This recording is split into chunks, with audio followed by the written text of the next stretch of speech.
Good morning, everyone. My name is Len Elmore, and I'm the co-chair of the Knight Commission on Intercollegiate Athletics. And on behalf of my fellow commissioners, we'd like to welcome our guests here in person as well as those joining us virtually. This session is being recorded and will be posted along with other meetings materials on knightcommission.org tomorrow. Before we begin, a few housekeeping points. As previously stated, this session is being recorded, and recorded video and other meeting materials, as I said, going to be available on knightcommission.org. We've got a very large virtual audience. Commission members and our guests, make sure you use your microphones when speaking so that the virtual audience can hear you. Before we get started today, we want to thank the Knight Foundation for their support of our work in this meeting. And we are particularly pleased the Knight Foundation President and CEO Maribel Perez Wadsworth is with us today. Thank you, Maribel. I also want to formally recognize my co-chair, Pam Bernard, who could not be here with us today due to an illness, and we wish her a swift recovery. 3 of our other members are joining us virtually throughout the course of the day. Kim Ng, Commissioner of the Athletes Unlimited Softball League, Dr. Kim Harmon, head team physician from the University of Washington, and Jessica Mendoza might be joining us from Los Angeles, where she actually called the Dodgers-Phillies game last night. Well, we're very pleased. Okay. We are very pleased to start today's session with Senator Maria Cantwell, who just last week introduced the Student Athlete Fairness and Enforcement Act, otherwise called the SAFE Act, with Senator Cory Booker and Senator Richard Blumenthal. Senator Cantwell is the ranking member of the Senate Commerce Committee, which has significant involvement in any college sports legislation. So Senator Cantwell, thank you very much for your leadership. Thank you for taking the time to talk with us today, and we look forward to hearing from you on the goals of the SAFE Act for college sports. The floor is yours. Thank you very much. Again, thanks to the Knight Commission for inviting me this morning and for your particular focus in this area. And I've had a chance to say hello to some of you this morning, but for those of you who I haven't had a chance to talk to, we view this as a very big dialogue and discussion and appreciate your expertise. So if you can, stay in touch with us afterwards and help us, that would be great. I'm here this morning to obviously talk about the SAFE Act, but I come with a great sense of personal humor as I continued to serve on the Commerce Committee and watched my predecessors deal with college sports issues. Literally, when you think of the Commerce Committee, it's one of the largest jurisdictions of a committee in the United States.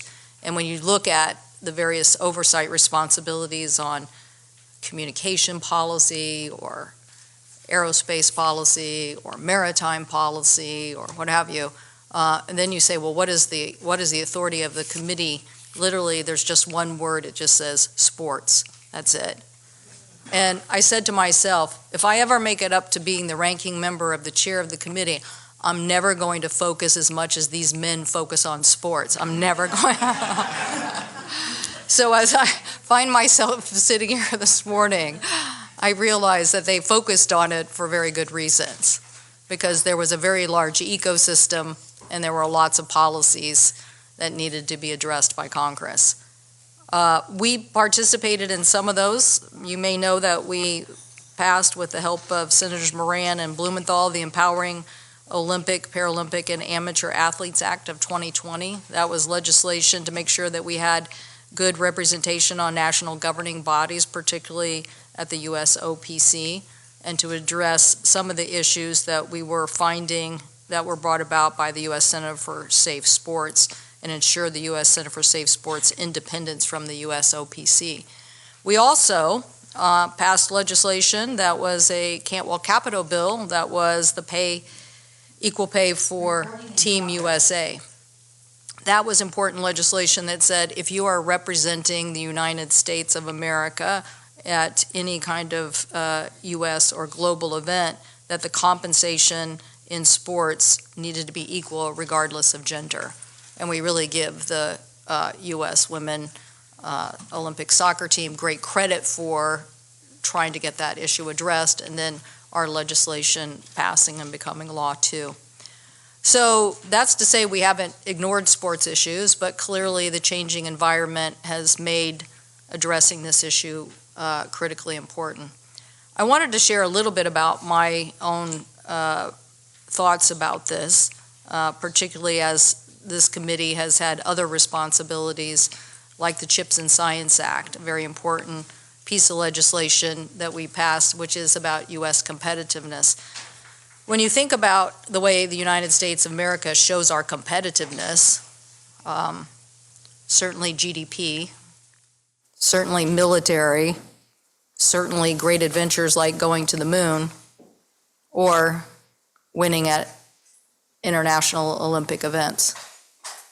Nothing probably says U.S. competitiveness as great as the story of the boys in the boat.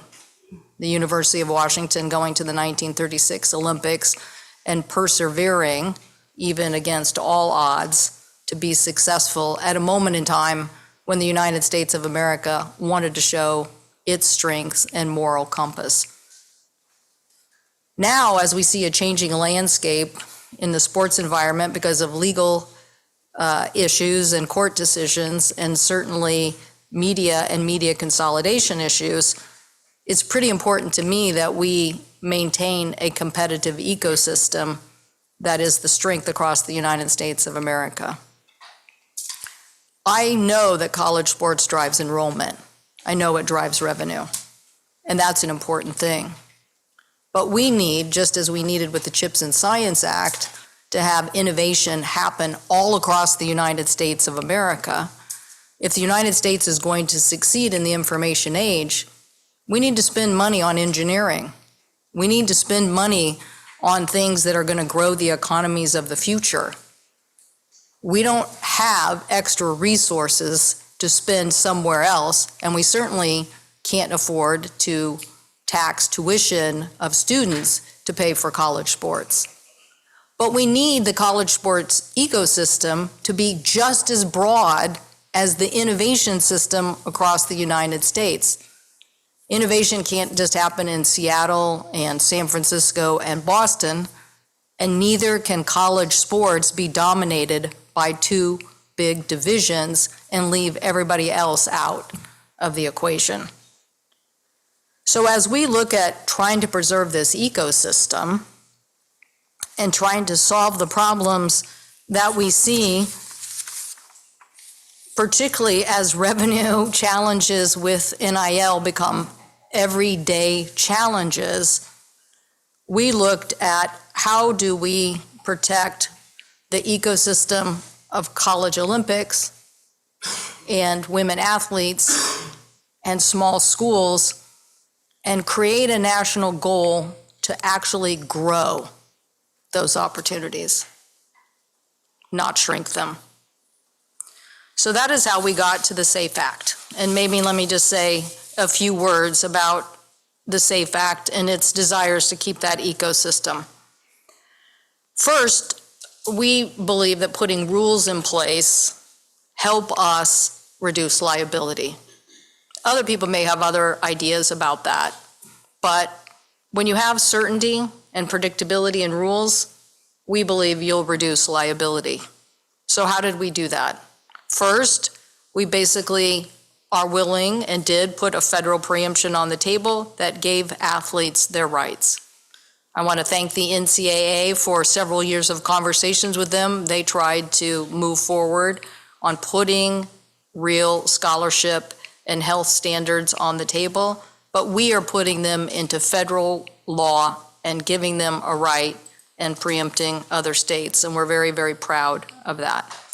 Secondly, we're putting rules in place on transfer, which are two transfer opportunities. In reading of the legal cases, in the legal analysis, our challenge is to create fair rules. I'm not saying there couldn't have been other rules, but I think this particular two-rule transfer to opportunities is something that would be looked on by the courts as a reasonable way of managing the system.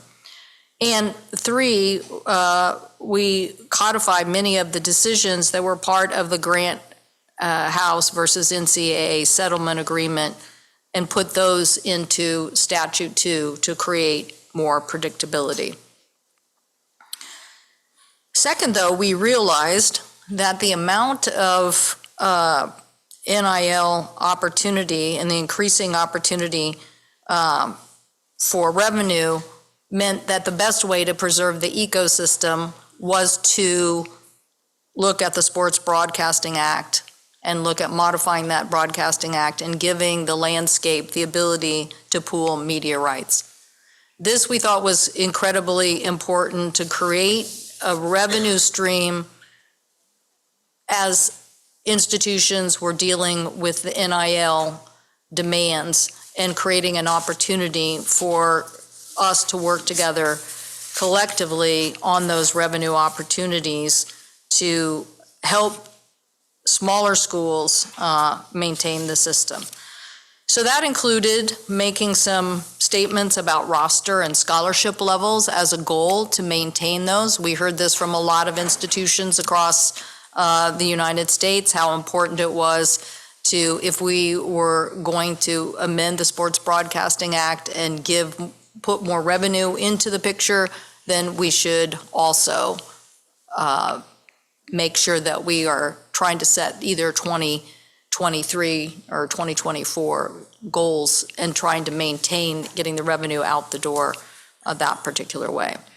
The SCORE Act also, the SAFE Act also put a very bold statement in trying to deal with sports agents and trying to say that we really need to have a very aggressive FTC and AG process of going after bad actors who right now are really undermining the system throughout the United States of America. This particular issue is something we've heard about from coaches associations and people around the United States, that people are just presenting themselves as agents at the drop of a hat at sporting events, at high school venues, and then luring people into very deceptive practices. So we want and believe that we should be very aggressive on the authority that should be given to help police this issue. So our belief is that the construct of putting more revenue on the table and putting more rules on the table, but clearly stating what athletes' rights are the way to get legislation passed by Congress. While there are other pieces of legislation, and I'm sure you'll have questions about this, we believe that this is the best process to go forward. And I'm here to ask you today to help join in that effort of helping come to the table and bring the interested parties together to support these concepts. Rules that give you predictability and an amendment to the Sports Broadcasting Act that give us the revenue to preserve the ecosystem. So thank you all very much for allowing me to be here this morning. Thank you, Senator Cantwell. At this time, our commission would like to ask a few questions. Good morning, Senator. My name is Bob Bowlesby. As a former college wrestler and one-time director of athletics at Stanford University, a school that sponsors 36 varsity sports, the most in the country. I applaud the SAFE Act's stated intentions to bolster Olympic sports and women's sports and require institutions to maintain the 23-24 standards in those two areas, scholarship levels and roster sizes. Could you expand a little more on the details of how the SAFE Act incentivizes institutions to maintain both the quantity and the quality of their Olympic sports and women's sports? Because there's obviously a lot of different ways to spend money once you get on a university campus, and how the act might support those initiatives I think would be interesting to all of us. Well, to receive the revenue, schools have to preserve the scholarship roster for Olympics and women's sports at those 23, 24 levels, and to make sure that, we are preserving that system. The goal is to ensure that as revenue grows, that those sports investments are continued to be made.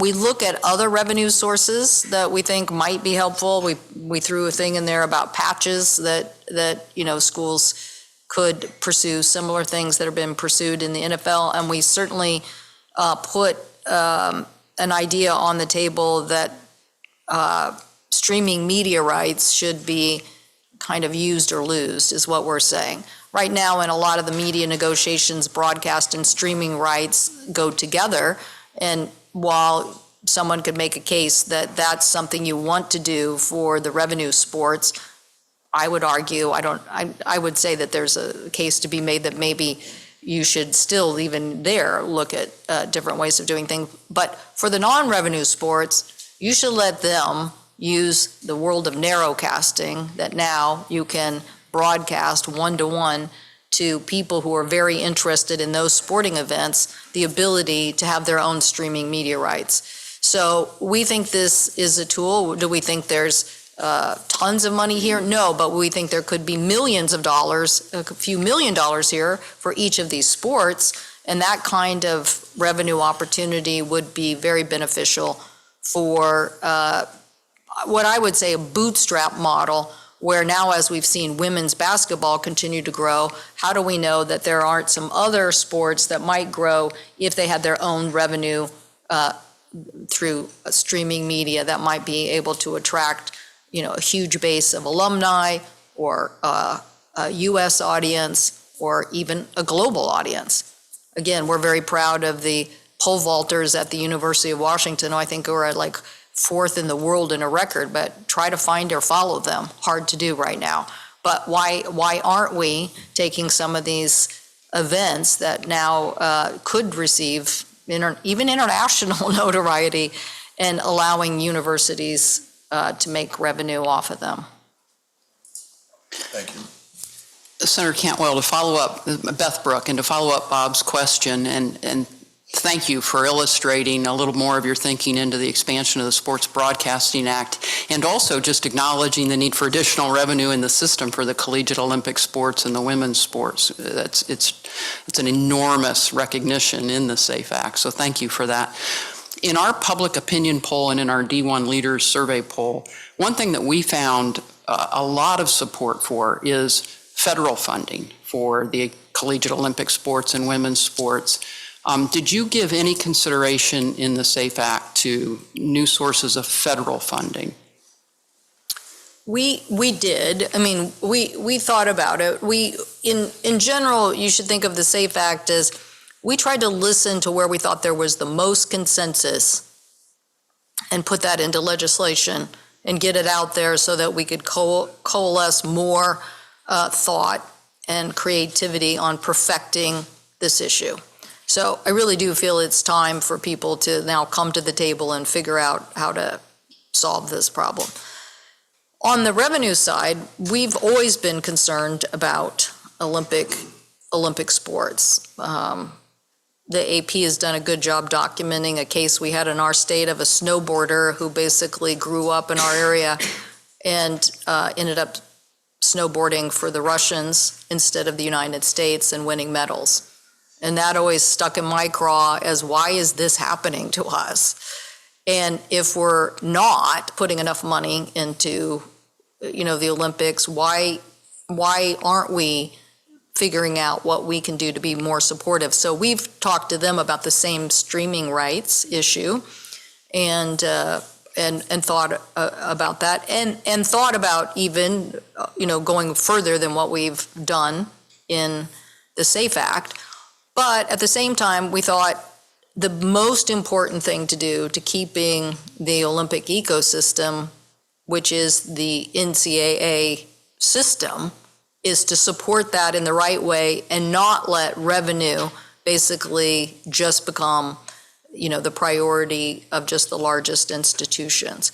And we found that even the largest institutions who are, doing 20 or 20 plus sports are challenged to compete against schools that have less competitive, broad sports investments, and yet they're both competing on a football landscape. So what's getting shortchanged? The Olympic investment or the broad scholarship investment. So we thought, well, let's get that right first, and then let's see what others think, what appetite there is for maybe addressing this further. We didn't find a lot of people coming to us, and again, we find that the entire landscape here is diverse, and how do you build consensus? You guys probably feel that as the Knight Commission yourselves. How do you build consensus? Well, that's our challenge here. So we think SAFE represents the most consensus building, but it doesn't mean we couldn't put more ideas on the table as we build that consensus. And for me, I just think, again, I think the challenge is the revenue, the digital landscape. If you look at what happened with the last media deal for the Olympics, and what did that deliver for the system? There's a lot of disruption. There's a lot of change. What can you do to say that the United States of America prioritizes Olympic scholarship, and it is our system that trains for the Olympics? I think it's like 75% of Olympic athletes come through our NCAA system. So what are we doing to preserve that? Senator, we really appreciate you being here. My question comes partly from being a former president at Florida State University and Penn State University.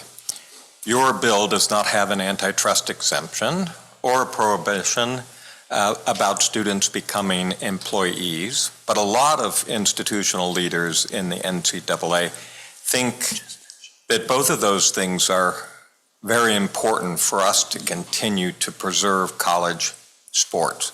I think partly this is because we expect just continued litigation and continued sort of chaos and disruption that you prefer to.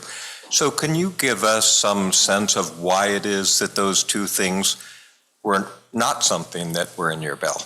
Well, we looked at what the settlement agreement looked like. If you think about the landscape in front of you, it's the Grant House versus NCAA settlement. I mean, that is the biggest read of the legal landscape. And as you see there, that issue was not addressed. And so we did not think it was fertile ground for being addressed further. When you look at the huge amount of revenue that is involved here, billions of dollars, and what those legal challenges have been in the past, it didn't, to us, look like that was a way to create predictability. That wasn't going to get us, with the amount of opposition, wasn't going to get us a system. So we looked at what rules could we put in place instead? What rules could we put in place that would limit that liability? And I think that's still, while we, on eligibility, haven't quite found the right consensus yet, but we're working on it still. We think that there are a few more things that you could put on the table that would create even more stability to the process. And so that's why we chose that route. Thank you. Senator Cantwell, I echo my fellow commissioners. Thank you for joining us today. Some of the opponents of the SCORE Act and the SAFE Act do not want to codify limits on athlete compensation when there are no limits on coaching compensation. How would you respond to concerns about limiting athlete compensation when coaches and staff members would not face similar limits? Well, I'm happy to hear the community's thoughts on coaching limitations. I'm all for it. I think as we look at this, we definitely want to make sure that athletes have all the NIL rights they deserve. And so there is no limitation there. But the Grant House versus NCAA settlement agreement came up with the regime as it related to what they thought should be a cap to not create an arms race similar to, I'm assuming similarly believed to what the NBA and NFL were doing as a percentage. And so that, again, we'd have to go back to the NCAA and the participants in that litigation to figure out why everybody put that particular revenue as part of the equation. We don't, so we just kept that philosophy, but we think that the rights under the SAFE Act do give students, athletes, the right to an unlimited amount of NIL revenue. And we thought that was the most important thing.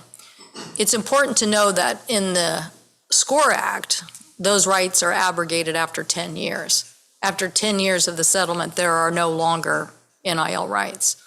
So we think that is a very different contrast to what we're guaranteeing in the law. Thanks, Len. Senator Cantwell, it's great to have you here. My name is Kendall Spencer. I was a track and field national champion at the University of New Mexico. Under the SAFE Act, the new proposed committee organized to determine shared revenue distribution provides for about 14% athlete representation. However, it doesn't appear there are any modifications for athlete roles and representation on a broader level. So my question is, do you expect athletes to find representation through NCAA governance at a broader level through another vehicle, or is it your sense that the current athletes are content with the level of representation they currently experience? Oh, I think we need more athlete representation for sure. We think that the SAFE Act is probably the biggest down payment on student athlete rights that's been proposed to date. But when we were trying to look at the revenue distribution and the revenue, how to get everybody to participate in media right discussions, and then how to allocate those resources out the door, we definitely were trying to think of the entire landscape. So I would say, yeah, we're open to suggestions on how to get more student athlete participation in the equation for sure. It's an important aspect of this discussion. Very important. Thank you. Thank you, Senator. And I'm former president of Quinnipiac University, and before that, in the Power 2 in my previous life. So I'm especially appreciative of how you're advocating for some of the mid-majors and not just the very top of the distribution. I think you alluded to this, the Sports Broadcasting Act, and the need to revise it, 60 years old, to let some pooling occur in the negotiations. But at the moment, it only covers free over-the-air television, and yet we know that streaming and cable are really predominant forms of viewing. Do you see the SBA expanding to those other channels legally as much as policy-wise? I think so again, probably a much bigger responsibility for the Commerce Committee than just the word sports in our little title is the entire issue of our oversight of the FCC and media issues. And we always think about competition. What are we doing to drive competition in media? And what are we doing to protect consumers? And you'll also see in the SAFE Act a provision that basically says that if the antitrust exemption goes forward, that you have to provide so much content that is not behind a paywall. And so what we're trying to do is to say that while we want to see as much competition and we would be open to considering how to do that, we don't want, as we see much, much more consolidation of the media landscape, very vertical consolidation. What are we going to do to make sure that we are protecting, that there's a competitive environment, and that, again, that content isn't artificially more expensive than it needs to be for individuals? And so that's why we're saying, look at the streaming rights as well, see if you can separate those, make sure that the consumer isn't seeing. We had a hearing earlier this year about the various service providers that were putting a lot of content behind paywalls and then not being true about their advertising of what they were able to provide. And so it was very frustrating to the consumer. So we would consider this, but we want to make sure that, again, the issues are how do we make sure that we think about the consumer, how do we drive competition and create an ecosystem that helps support all athletes. Thank you. Hi, Senator. Thank you for coming today. My name is Kevin Blue. You've mentioned a very welcome focus on growing revenue, especially for Olympics and women's sports. But I would like to ask if you've contemplated whether cost controls in college athletics for broader spending are also necessary.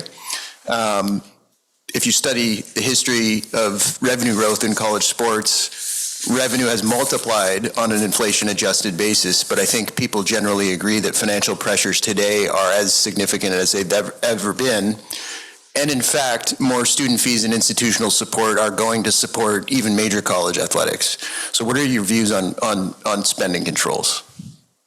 I think we have a big question today, given this media landscape and escalation with the proposed Big Ten proposal. Does this new commercial business arrangement still support the tax-exempt purposes of schools and universities and students? While that may seem not as directly to your answer, but we're here now saying we're going to allow institutions to do private equity deals. And I'm not even sure that meets the purpose of the tax-exempt status that universities have. Does it? And so that is like the example on the table right now that I think you all have to deal with. But yes, I think that when we think about this, to the goal that I mentioned earlier, and I look over to Kirk because he ran an institution that literally he came as a land grant institution. WSU is, important on the sports front, but when the Pac-12 blew a $35 million hole in his $85 million budget, and Kirk no longer gets to become the institution that is doing the most important wheat research in the United States of America, because we're now going to diminish it, you're going to get me pretty mad. And I'm going to start asking questions, because it's more important for the United States of America to keep our economic competitiveness. But if we're going to let the haves and have-nots exist in the United States of America instead, then yes, we have to start asking ourselves, what are we going to do about this? So I would say let's get smart about putting rules in, limiting our liability. Let's figure out how to share the revenue across the entire ecosystem, because these institutions are important, and the national challenge is for us to be successful economically. And now, WSU has a very proud sports tradition and has produced some great athletes, and that's the whole thing. You just never know. You never know who. Even this guy who's this scuba guy who's beating Seattle, like he went to Seattle U. He's a Detroit, Tigers guy, but he went to Seattle U. Like not exactly the university that you would think of that's going to produce a guy that might be another Cy Young Award winner. How do you know where someone's going to come from?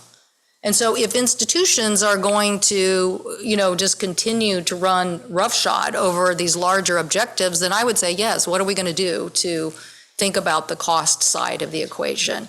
So, just because students deserve rights doesn't mean that, now all of a sudden, like, we're going to sell equity to, the market and maybe even jeopardize our tax exempt status. So these are the cost issues that I think we should deal with. Does that make sense? Is that what I'm saying? Okay, I see a lot of heads nodding. Okay.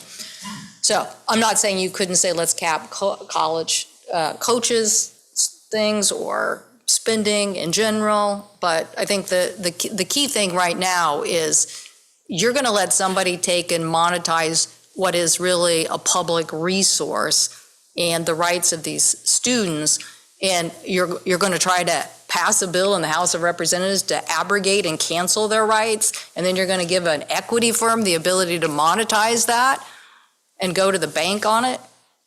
That's a real problem. Senator Cantwell, my name is Peter Roby. In a recent Division I leaders survey that we conducted with Elon University poll, 77% of Division I leaders said that limiting college athletes to 4 seasons of eligibility was important.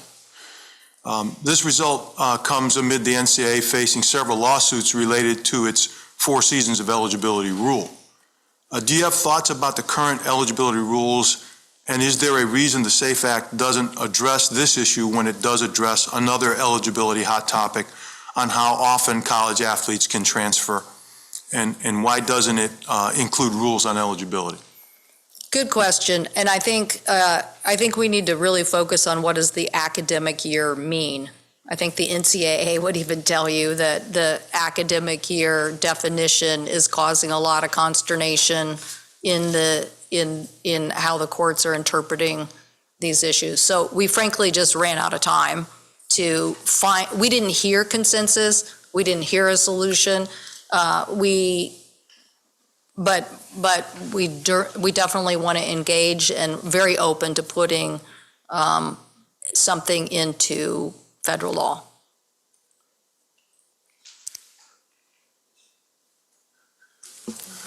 Okay, being respectful of your time, we recognize that we're close to the end. I just have one quick question, and that would be, this discussion is centered on a number of very important provisions in the SAFE Act. And I'm just curious if there was one must-have provision that you'd like to see, what would that be and why? Well, I didn't mean that. That can be answered different ways. But if you said pull out a provision today and pass it, my guess is you could pull out the agent provision and get bipartisan support and pass it. You could pass that today. And, nobody should be opposed, no Democrat, no Republican, nobody should be opposed of reining in the bad behaviors of these individuals. Now, if you're saying I get to pick one thing overall, look, it's important to make sure that athletes' rights are represented, and it's important to not forget that the ecosystem is valued at a lot. So the question for us is not, is there revenue here? The question is, what's the fair distribution of that revenue? What is the fair distribution of that and the opportunities for both athletes and schools? And to me, that's the most pressing issue as it relates to preserving what's so unique about women and Olympic scholarships. So your president here, we had a conversation, her role with the News Media Alliance. We're having the same problem in local journalism. We're having a problem where the information age is eating the revenue stream, and now we have less and less local journalism. And we have to fight back. When you have competition in journalism, you have perfect information. It's an ecosystem. And so right now, don't blow this opportunity to preserve a really, really, really, really great ecosystem. It is not called just the Big Ten and the SEC. It is not. That is not the name of this ecosystem. And our job, even though we're challenged by the information age and these legal issues and the challenges that they bring to us, don't leave the ecosystem behind. Let's not make that be our legacy. Let's be proud at the next Olympics and the Olympics after that everybody collectively got this job done and America's competitiveness is there for everybody to see. Thank you all very much.